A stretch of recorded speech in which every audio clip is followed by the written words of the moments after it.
الذين يستحبون الحياة الدنيا على الآخرة ويصدون عن سبيل الله ويبغونها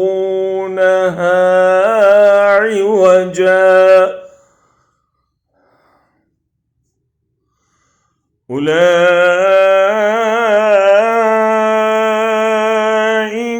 في ضلال بعيد.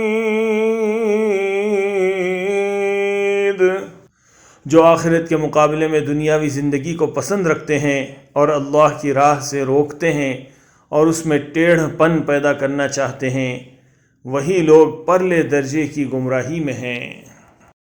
The ones who prefer the worldly life over the hereafter and avert people from the way of Allah, seeking to make it seem deviant, those are in extreme error.